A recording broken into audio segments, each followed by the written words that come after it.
Cumprimento a todos os meus irmãos com a paz de Jesus. Seja bem-vindo ao estudo da lição da Escola Sabatina, número 2, a mensagem da cruz. Antes de começar, vamos orar. Pai querido que estás nos céus, aqui estamos na Tua presença, buscando a Tua bênção, Te adorando, porque só o Senhor é Deus no céu e na terra. Por favor, Pai amado, em nome de Jesus, derrama sobre mim e os meus irmãos o Espírito Santo neste momento. Em nome de Jesus pedimos. Amém, Senhor. A mensagem da cruz. Esta era a mensagem central do apóstolo Paulo. Pregar a cruz, Cristo crucificado. E aqui diz o capítulo 1 de 1 Coríntios, verso 18. Pois a mensagem da cruz é loucura para os que perecem, mas para nós que somos salvos é o poder de Deus. Vejam aí nas palavras de Paulo a certeza da salvação. Você tem a certeza ou a incerteza da salvação? Há pessoas que pensam que é orgulho ou presunção ter a certeza da salvação. Mas não, meu querido irmão, minha querida irmã. Paulo dizia, eu sei em quem eu creio. Paulo disse, estou acabando a minha carreira e estou certo da coroa da justiça que me está reservada, guardada para mim e para aqueles que amam a Jesus. Certeza plena da salvação em Jesus. Por isso Paulo diz aqui, a mensagem da cruz é loucura para os que perecem, mas para nós que somos salvos. Não que talvez sejamos salvos, mas para nós que somos salvos é o poder de Deus. O escritor romano Cícero, ele havia dito aos romanos que mantivessem longe do pensamento a ideia da cruz como meio de punição. A cruz era uma vergonha para os romanos. Embora tenha morrido quase meio século antes do nascimento de Jesus, a afirmação de Cícero ilustra o desprezo com que os romanos viam a cruz, algo tão repugnante que não deveriam sequer pensar nela. Em contraste, Paulo escreveu, a mensagem da cruz é o poder de Deus. Vejam a diferença. A mensagem da cruz é o poder de Deus. 1 Coríntios 1,18. Para Paulo, a cruz é um instrumento de reconciliação entre o céu e a terra, entre Deus e a humanidade. O símbolo supremo da humildade de Jesus e o lugar em que a nossa imensa dívida pecaminosa foi paga por Jesus. A cruz é a resposta de Paulo para os problemas da igreja de Corinto. Logo no início de 1 Coríntios, percebe-se a preocupação de Paulo com uma questão muito importante: as divisões, as facções, as contendas dentro da igreja. Será que isto é surpresa ou será que isto é uma questão familiar para os nossos dias também? Divisões dentro da igreja, politicagem. Paulo, estava tão apreensivo com esses problemas da igreja de Corinto que logo no começo da carta, após a sua saudação, já começou a falar do assunto. Nesta semana, voltaremos à poderosa mensagem da cruz como resposta a esse problema e às outras questões em Corinto. Meu querido irmão, faça da mensagem da cruz o centro da sua vida, como era também o centro da vida de Paulo. Jesus era o centro da vida de Paulo. Ele disse, para mim, o viver é Cristo e o morrer é lucro. Aleluia! Na parte de domingo, o evangelho da cruz. Evangelho sem cruz não é evangelho. Por quê? A cruz é o símbolo da nossa reconciliação com o céu. A cruz, verticalmente, aponta para Deus. E a cruz, horizontalmente, aponta para os nossos semelhantes. A cruz é reconciliação com Deus e é reconciliação com os nossos semelhantes. Paulo afirma que a mensagem da cruz é o poder de Deus para nós. Não surpreende que Jesus Cristo e este crucificado, ressurreto, estivesse no centro da pregação do apóstolo Paulo, como diz em 1 Coríntios 2:2. Agora abra a sua Bíblia na primeira carta aos Coríntios, capítulo 1, vamos ver os versos 17 até o verso 31. Aqui diz: afinal, Cristo não me enviou para batizar, mas para pregar o Evangelho. Paulo estava mais preocupado em pregar, em proclamar, exaltar Jesus Cristo do que batizar. Batizar, qualquer ancião poderia batizar. Existiam outras opções para realizar batismos, mas para proclamar o dom do apostolado, de sair plantando igrejas, fundando igrejas, esse era um dom mais raro. E meu querido irmão Paulo tinha este dom. Por isso ele disse: eu não estou preocupado em batizar, porque vocês podem ser batizados por este ou por aquele, mas o importante é que Deus me deu o dom de apóstolo, pregação, proclamação, plantador de igrejas. Pregar o Evangelho, não com sabedoria de palavra, para que não se anule a cruz de Cristo. Paulo está dizendo, quando nós temos sermões rebuscados, filosóficos, sermões que exaltam mais a cultura moderna do que o sola Escritura, a Bíblia como base e fundamento do nosso sermão, quando usamos e rebuscamos a sabedoria do mundo, então nós estamos anulando a cruz de Cristo. E no verso 18, certamente a palavra cruz é loucura para os que se perdem, mas para nós que somos salvos, ela é o poder de Deus. Loucura para os que se perdem. Isso é a cruz. Mas para você e para mim que somos salvos, estamos salvos em Jesus, a cruz é o poder de Deus manifestado na vida de Jesus, pois está escrito: destruirei a sabedoria dos sábios, aniquilarei a inteligência dos inteligentes. Onde está o sábio? Onde está o escriba? Onde está o questionador deste mundo? Não é fato que Deus tornou louca a sabedoria deste mundo? Visto que, na sabedoria de Deus, o mundo não o conheceu por sua própria sabedoria. Ninguém pode conhecer a Deus por sua própria intelectualidade, por sua própria inteligência, por sua própria sabedoria. O mundo não o conheceu por sua própria sabedoria. Deus achou por bem salvar os que creem por meio da loucura da pregação. A loucura da pregação. Em qualquer esquina, em qualquer lugar, quando você levanta a cruz de Cristo, exalta Jesus Cristo como Salvador do mundo, como Cordeiro de Deus, você vai atrair pessoas. Por isso, pregadores mercenários que querem extorquir dinheiro do povo, usa Cristo, exaltando a cruz de Cristo, mas a intenção é mercenário, é extorquir, é conquistar riquezas. Queridos, a cruz de Cristo tem poder. Jesus Cristo é um nome santo e poderoso. Quando você fala de Jesus, as pessoas são atraídas para Jesus. Ele é o imã. O próprio Jesus disse em João 12:32, quando eu for levantado, a todos atrairei a mim. E aqui diz, verso 22, porque os judeus pedem sinais e os gregos buscam sabedoria. Judeus pedem sinais e os gregos buscam sabedoria. Mas nós, disse Paulo, pregamos a Cristo crucificado, que é escândalo para os judeus e é loucura para os gentios. Paulo estava indo na contramão do mundo, mas não importa. Se Paulo estava na contramão, nós estamos na contramão.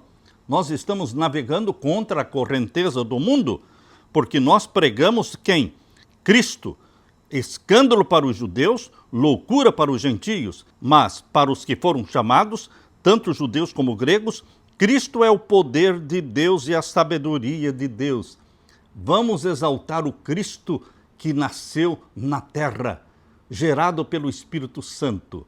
Vamos exaltar o Cristo crucificado, o Cristo ressurreto, o Cristo assunto ao céu, o Cristo prestes a voltar. Não existe uma mensagem mais poderosa do que esta. As três principais mensagens do cristianismo são: Jesus nasceu, Jesus morreu, Jesus ressuscitou. E a quarta, mais poderosa mensagem: Jesus vai voltar. Jesus vai voltar. Então, queridos, a Bíblia, o Evangelho de nosso Senhor pode ser resumido nessas 4 frases. Ele voltará para nos buscar com poder e glória. Ele virá porque a loucura de Deus é mais sábia do que a sabedoria humana e a fraqueza de Deus é mais forte do que a força humana. Irmãos, considerem a vocação de vocês, ou seja, pensem no chamado que Deus fez para vocês. Não foram chamados muitos sábios segundo a carne, nem muitos poderosos, nem muitos de nobre nascimento. Olhe para a multidão que seguia Jesus. Eram poucos que eram de boa posição financeira. A maioria era formada por pobres. Por isso Jesus começou o sermão da bem-aventurança dizendo: bem-aventurados os pobres. Os pobres seguiam Jesus Cristo. A religião do cristianismo é chamada a religião dos pobres. Mas Jesus era pobre. E Jesus era seguido por multidões de pobres. E não importa, meu querido irmão, a riqueza deste mundo vai ser queimada. Nós precisamos ter a riqueza não do mundo, mas a riqueza do caráter de Jesus Cristo em nós. É esta riqueza que realmente Jesus quer nos oferecer.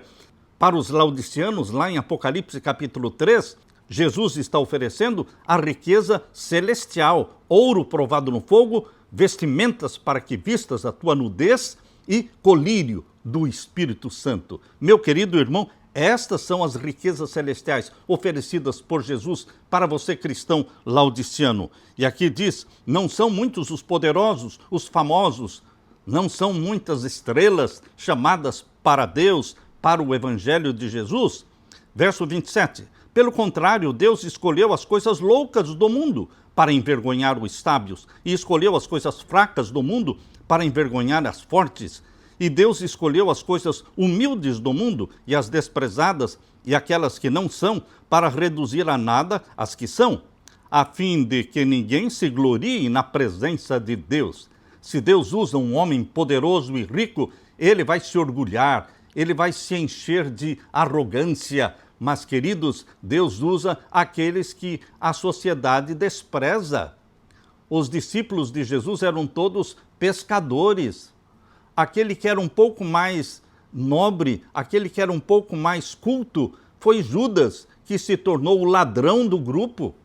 Meu querido irmão, Jesus Cristo está dizendo que ele chama as coisas loucas do mundo para envergonhar os sábios e escolheu as coisas fracas do mundo para envergonhar as fortes. E Deus escolheu as coisas humildes do mundo e as desprezadas e aquelas que não são para reduzir a nada as que são, a fim de que ninguém se glorie na presença de Deus. Deus não quer ninguém se gloriando na presença dele. É o nome de Deus que tem que ser glorificado. A glória tem que ser de Deus. Por isso Deus não pôde usar Moisés quando ele tinha 40 anos de idade, porque ali ele estava cheio de si. Ele tinha sido adestrado e treinado para ser faraó do Egito, ele conhecia todas as artes egípcias e ele tinha a cultura egípcia e ele se achava a pessoa ideal para ser usada por Deus. Mas Deus teve que levá-lo para o deserto para que durante 40 anos, mais 40 anos no deserto, ele desaprendesse a confiar em si mesmo. Nos primeiros 40 anos, Moisés aprendeu autoconfiança. Nos próximos 40 anos no deserto, Moisés aprendeu a autodesconfiança, mas total dependência de Deus. Deus não quer que ninguém se glorie diante dele. Por isso que Paulo disse, se alguém quiser se gloriar, glorie-se na cruz do nosso Senhor Jesus Cristo. Aquele que se gloria, glorie-se no Senhor. Meu querido irmão, Deus nos fala através da mensagem da cruz. Em 1 Coríntios 1, 18 a 31, Paulo contrasta a loucura humana com a sabedoria de Deus. A cruz tem o poder de revelar o pior do ser humano e o melhor de Deus. Essa seção é introduzida pela afirmação do verso 17, para que o poder da cruz de Cristo não seja anulado pela sabedoria humana. A mensagem da cruz deve ocupar o centro da nossa pregação, como também ocupou o centro da pregação de Paulo. Paulo estava ali para plantar igrejas.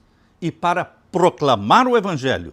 O verbo grego traduzido por enviar, ou seja, apostoléu, apóstolo, que deriva da mesma palavra apóstolo. Assim, a principal tarefa apostólica de Paulo era a proclamação do evangelho.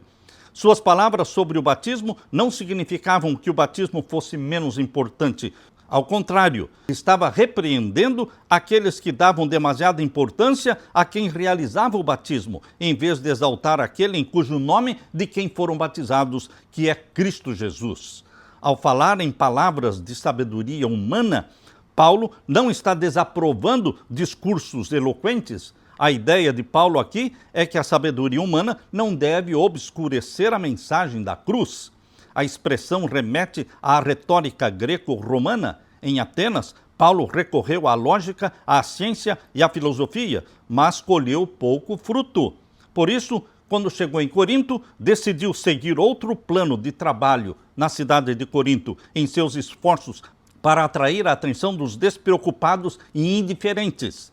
Decidiu evitar discussões em Corinto, argumentos elaborados, e se propôs a nada saber entre os coríntios, senão a Jesus Cristo e este crucificado. Meu querido irmão, por que a proclamação de Jesus Cristo e este crucificado produziu mais frutos em Corinto do que a lógica, a ciência e a filosofia usadas por Paulo em Atenas? Por quê? Ele mesmo disse, Jesus mesmo falou, João 12:32, quando eu for levantado, a todos atrairei a mim. Você quer atrair homens e mulheres pecadores? Você quer atrair as multidões? Levante Jesus Cristo diante das pessoas. Exalte Jesus Cristo. Ele é o grande imã universal que atrai as pessoas para ele. O poder da mensagem está em um nome santo e venerável, um nome poderoso, nome Jesus. Jesus é o nome que cura, Jesus é o nome que expulsa demônios, Jesus é o nome que ressuscita mortos, Jesus é o nome do nosso Salvador. Aleluia! Na parte de segunda-feira, loucura para os que se perdem. Ao contrastar a loucura humana com a sabedoria divina, Paulo declarou que a mensagem da cruz é loucura para os que perecem. Sim, loucura para os que perecem. Por isso eles não abraçaram a mensagem da cruz, porque consideravam a coisa absurda.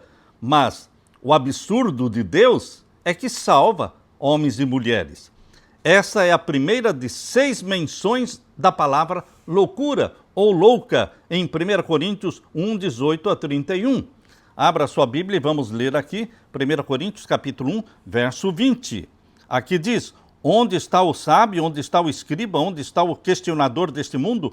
Não é fato que Deus tornou louca a sabedoria deste mundo? Deus reduziu a sabedoria do mundo a nada e exaltou a sabedoria divina. A sabedoria divina se manifestou em um homem, Jesus Cristo. Meu querido irmão, lemos também o verso 21. Visto que, na sabedoria de Deus, o mundo não o conheceu por sua própria sabedoria, Deus achou por bem salvar os que creem por meio da loucura da pregação. É a loucura da pregação. Usando a Bíblia, e a Bíblia só, nós exaltamos Jesus, colocamos Bíblia na mão do povo. Já distribuímos mais de 300 Bíblias. Lá no Centro Comunitário Vida, que temos lá no sul do Piauí, o lema é, você pode entrar aqui sem Bíblia, mas você não pode sair daqui sem Bíblia. Toda pessoa que entra recebe uma Bíblia. Por isso estamos distribuindo Bíblias, porque é lâmpada para os nossos pés e é luz para o nosso caminho. Porque a cultura nos informa, a natureza nos forma, mas só a Bíblia transforma. Só a Bíblia transforma homens e mulheres pecadores em santos do Altíssimo. Meu querido irmão, lemos também no verso 23. Mas nós pregamos a Cristo crucificado, escândalo para os judeus, loucura para os gentios. Mas para nós é o quê?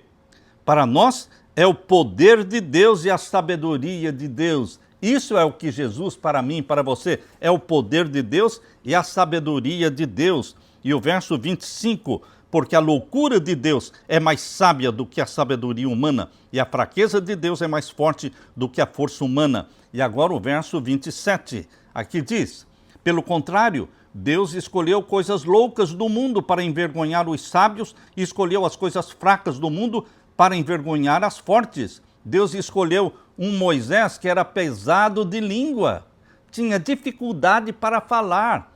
Alguns acham que Moisés ele tinha um tipo de gagueira, tinha dificuldade para falar, mas ele foi o grande legislador de Israel, meu querido irmão. Deus teve que ensinar Moisés a desconfiar de si mesmo. E quando ele se considerava desqualificado para o trabalho de Deus, Deus disse: agora você está qualificado, Moisés, porque agora você tem autodesconfiança. Desconfiando de si mesmo, você pode confiar plenamente em mim. Paulo também, para que não se exaltasse de tantas revelações que Deus deu para ele, Deus deixou nele um espinho chamado espinho na carne, para que ele não se exaltasse. Através de Ellen White também Deus falou muitas visões e sonhos, mas Deus deixou também um espinho na carne. Aquela pedrada que ela recebeu no nariz, desfigurando o seu rosto e impedindo que ela estudasse nas escolas, primeiro grau, segundo grau, ela não teve o estudo que costumeiramente deveria ter, mas ela foi usada por Deus. Deus a usou poderosamente. Deus usou uma menina frágil, tuberculosa. Ela tinha tuberculose, mas Deus usou esta menina com 17 anos de idade e começou a receber as visões de Deus. Deus escolheu as coisas fracas deste mundo. Deus escolheu as coisas loucas deste mundo, diz aqui. Escolheu as que nada são, para confundir aquelas que são, a fim de que ninguém se glorie na presença de Deus. Mas vocês são dele em Cristo Jesus, o qual se tornou para nós, da parte de Deus, sabedoria, justiça. Olha tudo que Jesus é para você e para mim. Para nós, Jesus é sabedoria, justiça, ou seja, justificação, santificação, redenção, ou seja, glorificação. Jesus é tudo na sua vida, na minha vida.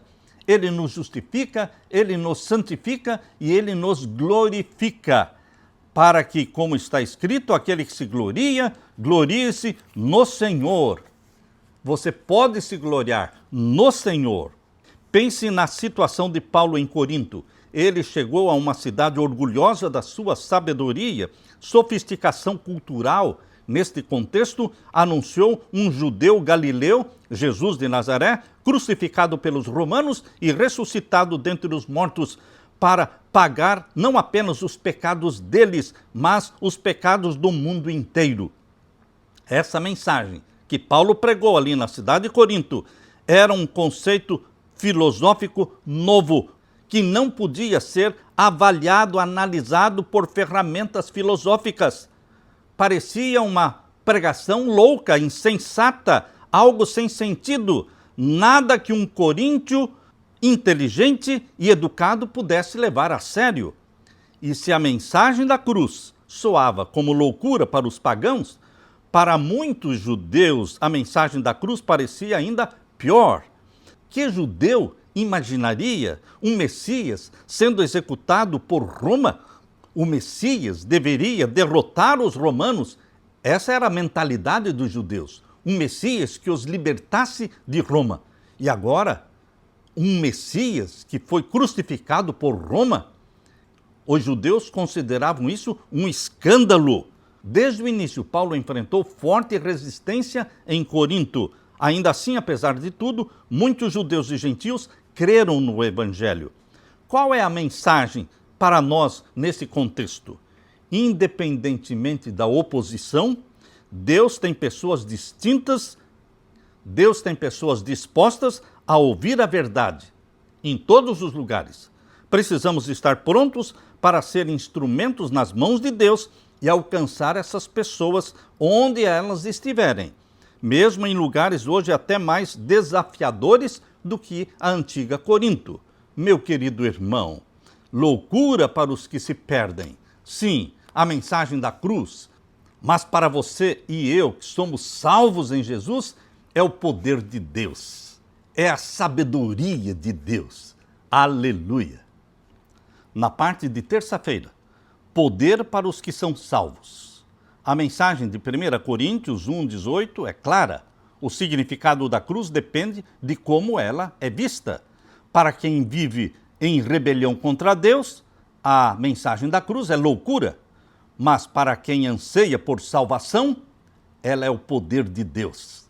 O evangelho é simples: aceitar a Jesus, confessar o pecado e ser salvo. Isso não é nada complexo, isso não custa nada. Abraçar a Jesus como Salvador é somente vencer o orgulho, e confessar os pecados é somente se arrepender dos pecados. O Espírito Santo dá o arrependimento. Ele nos leva, nos conduz para a confissão. Vamos ler Colossenses capítulo 1 e o verso 20. Abra a sua Bíblia. Colossenses capítulo 1 e o verso 20. Que havendo feito a paz pelo sangue da sua cruz, como é que Jesus Cristo trouxe-nos a paz? Havendo feito a paz pelo sangue da sua cruz, por meio dele, reconciliasse consigo mesmo todas as coisas, quer sobre a terra, quer nos céus. Através do sangue de Jesus derramado na cruz, ele reconciliou tanto as coisas que estão na terra, como as que estão nos céus. É isso que Colossenses 1:20 está falando. E agora a primeira carta de Pedro, capítulo 2 e o verso 24. Primeira carta de Pedro, capítulo 2 e o verso 24. Aqui diz: carregando ele mesmo, falando de Jesus, carregando ele mesmo em seu corpo, sobre o madeiro, os nossos pecados, para que nós, mortos para os pecados, vivamos para a justiça. Pelas feridas dele, vocês foram sarados. Aleluia! Pelas feridas nas mãos e nos pés de Jesus, nós fomos sarados. Meu querido irmão, Jesus levou no seu corpo os nossos pecados. Ele se tornou pecado na cruz. Jesus não se tornou pecado quando nasceu da Virgem Maria. Ele nasceu santo.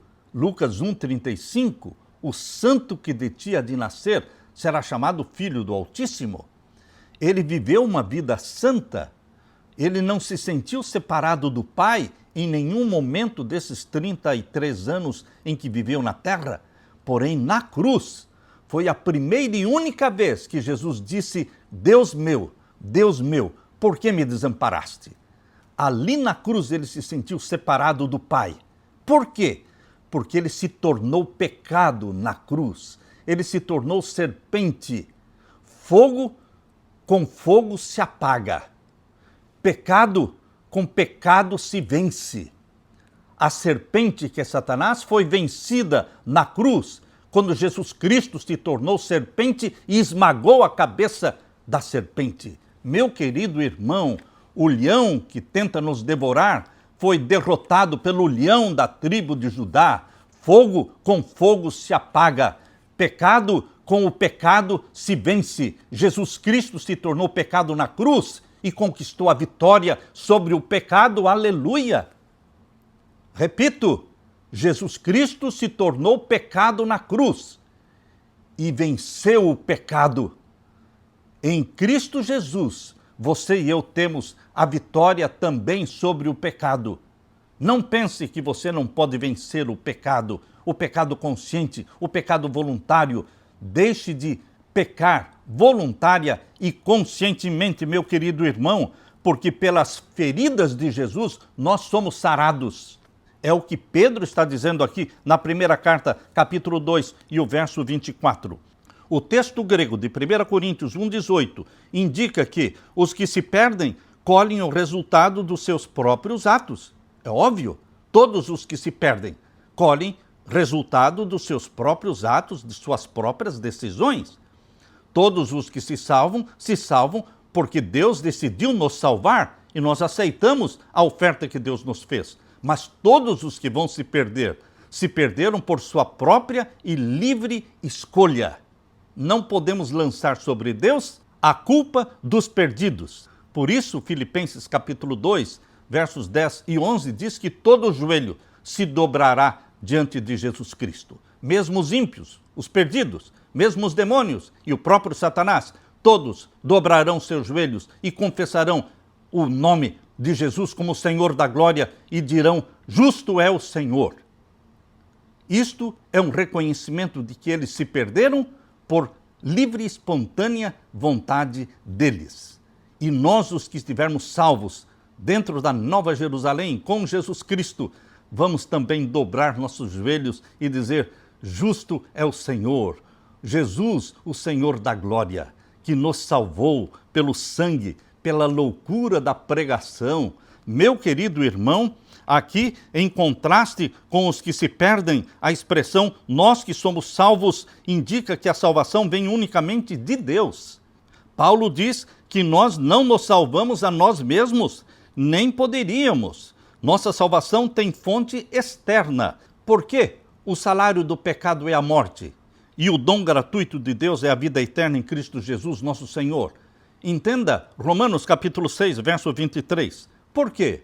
Porque aqueles que pecam têm um destino certo, a morte.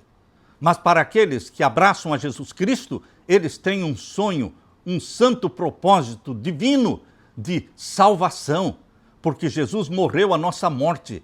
Jesus assumiu os nossos pecados, tornou-se pecado na cruz e nos deu a vida que pertencia a Ele.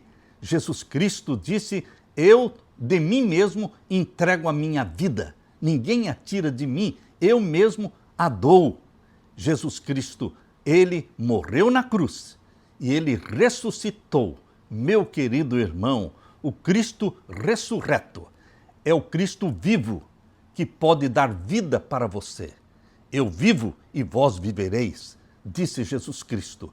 Queridos, um Cristo morto não poderia nos salvar, não poderia cumprir com as suas promessas. Mas a mensagem de Paulo não é somente que Cristo morreu, mas que Ele ressuscitou. E o sangue de Jesus Cristo tem poder, tem graça suficiente para salvar todos os pecadores em qualquer parte deste mundo, seja qualquer religião que clamar pelo sangue de Jesus Cristo, ali haverá salvação. Cristo é o poder para os que são salvos. Aleluia! Na parte de quarta-feira, um Messias crucificado. Paulo escreveu que os judeus pedem sinais e os gregos buscam sabedoria. 1 Coríntios 1, 22. A cruz, a ideia de que Deus, o Messias, foi crucificado, não era o sinal que os judeus esperavam. Tampouco correspondia ao tipo de sabedoria que os gregos desejavam. A cruz ia contra a expectativa tanto de judeus como de gregos. De fato, basta observar como os discípulos reagiram quando Jesus anunciou a sua crucifixão. Eles não queriam que Jesus morresse. Os discípulos de Jesus, depois de estarem convivendo com ele 3 anos, eles ainda sonhavam em que o Messias viria para libertá-los do jugo do Império Romano e exaltaria a nação de Israel acima de todas as outras nações da terra. Então, cada vez que Jesus falava de que ele seria entregue, seria traído, seria morto, os discípulos não aceitavam esta mensagem. E porque não aceitavam, não entenderam, não mantiveram na memória deles as palavras de Jesus. Por isso, quando Jesus morreu, eles ficaram decepcionados, embora Jesus tenha avisado, advertido sobre a sua morte. Aqui lemos em Marcos capítulo 8, verso 31, abra sua Bíblia, Marcos capítulo 8, verso 31. Todos estes textos aqui de Marcos mostram claramente a forma como Jesus Cristo, ele previu a sua morte e o seu sofrimento e avisou os discípulos, mas eles não entendiam o que ele estava falando. Marcos capítulo 8 e o verso 31. Aqui diz: então Jesus começou a ensinar-lhes que era necessário que o Filho do Homem sofresse muitas coisas, fosse rejeitado pelos anciãos, pelos principais sacerdotes e pelos escribas, fosse morto e que depois de 3 dias ressuscitasse. E isto ele expunha claramente. Veja, Jesus falava claramente, mas adiantou? Não adiantou. Os discípulos não entendiam. A mensagem batia, mas não entrava. Queridos, os discípulos estavam sonhando com o Messias da glória, o Messias rei. Eles não entendiam o Messias de Isaías 53, o Messias sofredor, o Messias que seria crucificado. Eles não entendiam este lado de humilhação do Messias. Por isso, esta mensagem não fazia efeito, mas Jesus expunha claramente, diz aqui o verso 32. Isto ele expunha claramente. Então Pedro, chamando-o à parte, começou a repreendê-lo. Mas Jesus, voltando-se, vendo seus discípulos, repreendeu a Pedro e disse: saia da minha frente, Satanás, porque você não leva em consideração as coisas de Deus e sim as dos homens. Queridos, não era somente Pedro que não entendia. Nenhum discípulo estava entendendo. Eles esperavam o Cristo Rei. Nas profecias do Antigo Testamento existiam dois aspectos. O aspecto do Messias humilhado e que morreria, e o aspecto do Messias Rei. Se Israel aceitasse Jesus como Messias, ele teria que morrer de qualquer forma, mas não precisaria morrer por decisão da sua própria nação. Por isso que João capítulo 1 diz, veio para o que era seu e os seus não o receberam. Ele poderia ter sido morto pelo exército romano, não por decisão da sua nação, mas o aspecto do Messias sofredor tinha que se cumprir, era uma profecia. Porém, o aspecto do Messias rei, que deveria se cumprir após a morte e ressurreição de Jesus, era um único aspecto que Israel queria. Eles não queriam o outro lado do Messias sofredor. Por isso não entendiam as palavras de Jesus. Leia também aqui em Marcos capítulo 9 e o verso 30 e 32. Marcos capítulo 9, os versos 30 a 32. E tendo saído dali, passavam pela Judéia, e Jesus não queria que ninguém o soubesse, porque ensinava os seus discípulos e lhes dizia: o Filho do Homem será entregue nas mãos dos homens, e estes o matarão, mas 3 dias depois da morte ressuscitará. Eles, porém, não compreendiam isto e tinham medo de perguntar. Lemos também no capítulo 10 de Marcos. Capítulo 10, vamos ler agora os versos 32 a 34. Estavam a caminho, subindo para Jerusalém, e Jesus ia adiante dos seus discípulos. Estes se admiravam e o seguiam, tomados de apreensões. E Jesus, chamando outra vez os 12 para um lado, começou a revelar-lhes as coisas que deviam acontecer com ele, dizendo: eis que subimos para Jerusalém, e o Filho do Homem será entregue aos principais sacerdotes e aos escribas. Eles vão condená-lo à morte e entregá-lo aos gentios. Vão zombar dele, cuspir nele, açoitá-lo e matá-lo, mas depois de 3 dias ressuscitará. Vocês querem declarações mais claras, mais convincentes do que estas que Jesus fez? Mas os discípulos não entenderam. Por isso, depois que Jesus morreu, eles se trancaram numa sala, com medo dos judeus, sem esperança de que Jesus ressuscitaria. E mesmo Jesus tendo ressuscitado e aparecendo para eles, eles estavam ainda relutantes em acreditar que era o Cristo ressuscitado. Meu querido irmão, esta noção do Cristo crucificado era estranha e repulsiva para os judeus, para os discípulos.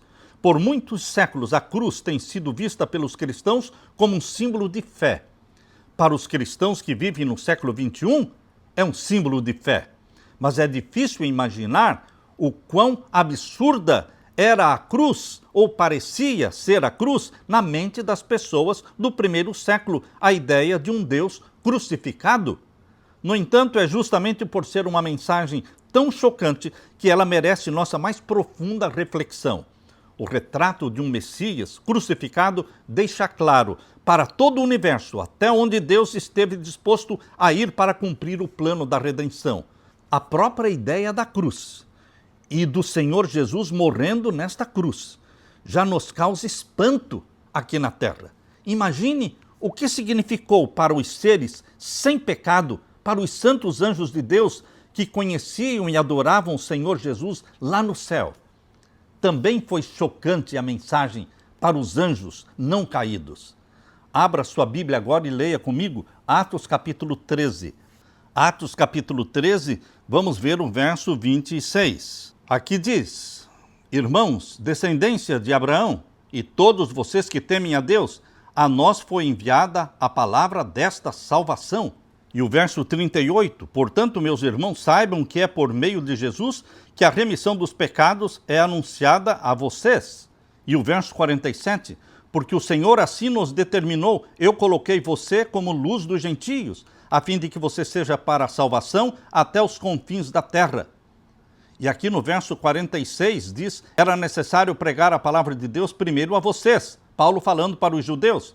Mas como vocês a rejeitam e se julgam indignos da vida eterna, eis que nos voltamos para os gentios. Paulo disse, eu vou agora dedicar o meu ministério para os gentios, porque vocês judeus não aceitam o Messias, sofredor, crucificado e ressurreto. Vocês se julgam indignos da vida eterna. Meu querido irmão, era uma mensagem dura para os judeus, como diz, escândalo para os judeus. Paulo afirmou que Cristo o enviou para pregar o evangelho e primeiramente ele foi para os judeus. E por isso anunciava a mensagem de um Messias crucificado. Ele retoma essa ênfase em 1 Coríntios capítulo 2, 1 a 5. O apóstolo foi fiel à comissão dada por Cristo. Ao proclamar o evangelho, não recorreu à ostentação de linguagem ou de sabedoria humana. Em vez disso, concentrou-se em Jesus Cristo e este crucificado. Suas palavras e a sua pregação não consistiam em linguagem persuasiva, nem de sabedoria, nem de ciência, nem de filosofia, mas em demonstração do Espírito e de poder. Meu querido irmão, assim também a mensagem hoje. Vamos exaltar Jesus. Vamos colocar Bíblia na mão das pessoas. Vamos ler os evangelhos com elas. Vamos falar da vida eterna em Cristo Jesus. Vamos mostrar o plano da salvação, que começou lá no Jardim do Éden. Este plano da salvação chegou até nós. Jesus Cristo morreu, mas Jesus Cristo está vivo. E Jesus Cristo vai voltar.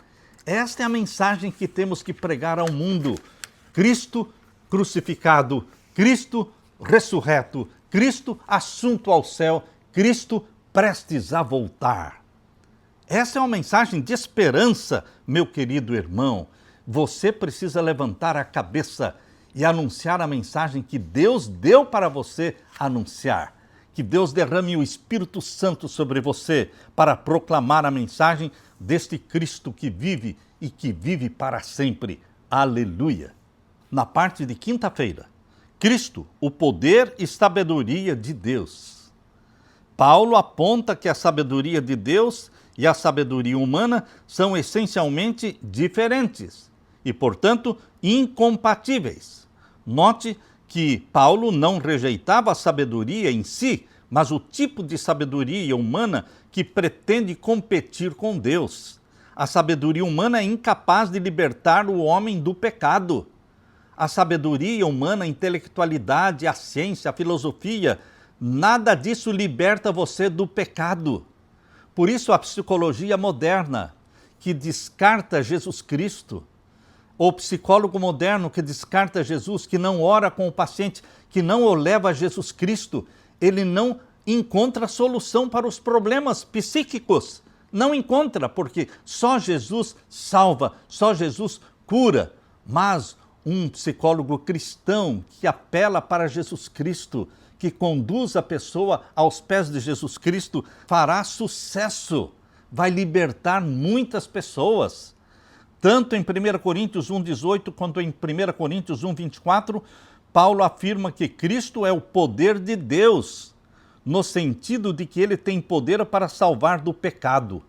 De fato, Deus achou por bem salvar os que creem por meio da loucura da pregação. 1 Coríntios 1,21.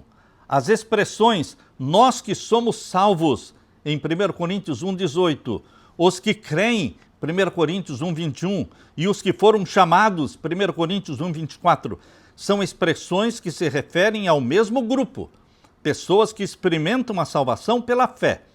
O Evangelho é o poder de Deus para a salvação de todo aquele que crê. Romanos 1,16.